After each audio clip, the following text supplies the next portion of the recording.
हाय दोस्तों, आज मैं आपको बताने जा रहा हूँ कि ऐप स्टोर पर वेरिफिकेशन रिक्वायरमेंट को कैसे ठीक किया जाए। तो अगर आप आईफोन या आईपैड इस्तेमाल कर रहे हैं और आपको अपने ऐप स्टोर पर बार बार पॉपअप एरर आ रहा है जो वेरिफिकेशन रिक्वायरमेंट का है, तो चलिए इसके कुछ संभावित समाधान देखते हैं। तो सबसे पहले आपको अपनी सेटिंग ऐप में जाना है। यहाँ बस अपनी एप्पल आईडी पर टैप करना है और मेक पेमेंट और शिपिंग को सेलेक्ट करना है और आपको बस ये सुनिश्चित करना है कि आपके पास यहाँ कोई एम-पे पेमेंट नहीं है। अगर आपको यहाँ कोई एम-पे पेमेंट मिलता है तो बस उसे ठीक करने की कोशिश करें और ऐसा करने के बाद आपको बस वापस जाकर अपनी सेटिंग ऐप को फिर से खोलना है और अनचाहे सब्सक्रिप्शन को क्लियर करने की कोशिश करनी है।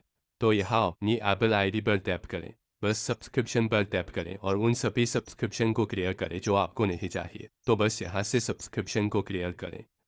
ऐसा करने के बाद बस अपना ऐप स्टोर खोलें और बस अपना बिलिंग एड्रेस वेरीफाई करने की कोशिश करें। तो आप बस ऊपर दाईं ओर अपने प्रोफाइल विकल्प पर टैप करें, अपनी एप्पल आईडी पर टैप करें और फिर अपने फेस आईडी या अपने एप्पल आईडी पासवर्ड का उपयोग करके खुद को वेरीफाई करें।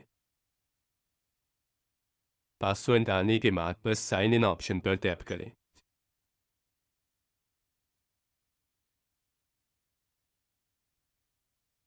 अब यहाँ से मैं आपको सलाह देता हूँ कि आप अपने पेंटिंग पेमेंट मेथड को डिलीट करने की कोशिश करें और डिलीट करने के बाद बस अपने कंट्री रीजन ऑप्शन पर जाएं और अपना कंट्री या रीजन चुनें जिसमें आप रह रहे हैं।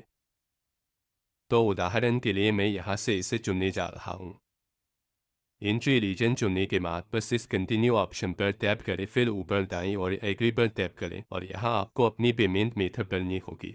आप पिछली पेमेंट मेथड भर सकते हैं या आप एक नई जोड़ने की भी कोशिश कर सकते हैं। फिर अपना बिलिंग एड्रेस, अपना फ़ोन नंबर, अपना नाम डालें और इन सब के बाद बस ऊपर दाईं ओर रन ऑप्शन पर टैप करें और आपकी पेमेंट मेथड अपडेट हो जाएगी। आपका बिलिंग एड्रेस भी अपडेट हो जाएगा, इसलिए आपको फिर से समस्या नहीं होगी। या अगर आपको अभी भी वही समस्या आ रही है तो आप साइन आउट करने की कोशिश कर सकते हैं। हाँ, अपने ऐप स्टोर से एप्पल आईडी बस अपने ऐप स्टोर पर टैप करें, बस ऊपर दाईं और प्रोफाइल विकल्प पर टैप करें, अंत तक स्क्रॉल करें और बस साइन आउट विकल्प देखें। बस साइन आउट पर टैप करें और आपकी एप्पल आईडी साइन आउट हो जाएगी। अब बस साइन इन करें, साइन इन ऑप्शन पर टैप करें और जारी रखें पर टैप करें।